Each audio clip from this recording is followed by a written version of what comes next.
ဘမလဲကျက်ဆက်မီလေး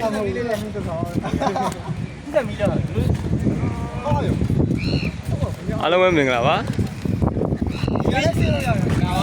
စပိတ်ရှင်လေးအားလုံးပဲမင်္ဂလာပါဒီမှာနိုင်မိရဲဝါရောနိုင်မိရဲဒါကြီးဒီမှာနိုင်ကောင်းနေရောဒီကပါနိုင်ကောင်းလားဘုနာပါကျွန်တော်အခုသွန်းနာကွင်းမှာရောက်နေတာပါတပွဲတင်ပါမယ်ဒါခုနရောက်တော့ဟာနေကင်းနေရတယ်တင်မယ်လေနေကင်းတစ်ချက်ကနေကျွန်တော်တို့ဒီကိုရောက်နေရပါအခုပွဲကတော့ခရီးမစသေးပါဘူးဗျာကျွန်တော်ပွဲကတော့ခရီးမစသေးဘူးလေးဝင်လာ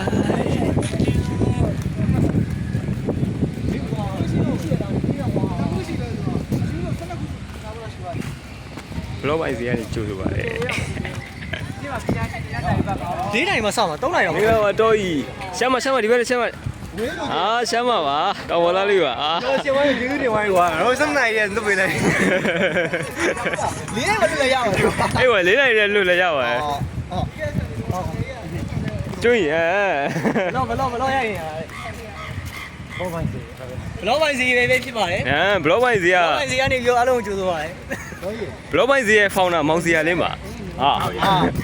ဘလော့ပိုင်စီရဲ့ founder မောင်စီယာလေးပါဒါကတော့အရှိကြီးပါစုလိမှာ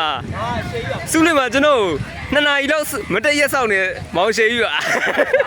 မင်္ဂလာပါဟိုမြို့ကကြောင်းလေကျွန်တော်ကာမစီကဘာညာလာမယ်လေခဏဆောက်လာမယ်ကားပြမယ်စီကပြောကျွန်တော်မနေ့ကကျွန်တော်တယောက်တည်းဘိုးကလန်းနေပြီးတော့ကားပြောင်းပြန်စီးတာလှဲနှမ်းရောက်ပါပါတယ်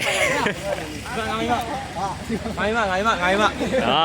မကြောက်တယ်တော်ရတာဒီလေတက်တက်တော့ဟောတော်တယ်ပြန်တန်းလေးပြန်သွားငါတို့ဘယ်သွားနေရမုတ်ဆိုင်သွားနေရလားအော်ဈေးကြီးနဲ့ပေးဝယ်တော့မယ်ပေါ့မလားဘာလဲဟိုကမြုပ်ပြီးတယ်အဲ့ဒါကြည့်တော့မဆိုးဘူးသူကတကယ်ညို့ပြန်လဲတော့ကျွန်တော်တို့ဒီနောက်ဆုံး semester ပါနောက်ဆုံး semester ရဲ့ပြင်ကိုပွဲသွားလာခြင်းဖြစ်ပါတယ်ဒါတော့ကျွန်တော်တို့ဒီလိုကားရည်နဲ့လာတာကျွန်တော်တို့ဒီလိုကားရည်နဲ့ရောက်လာဖြစ်ပါတယ်ခံသိရမှာတူတူမင်းတို့ဖြစ်နေ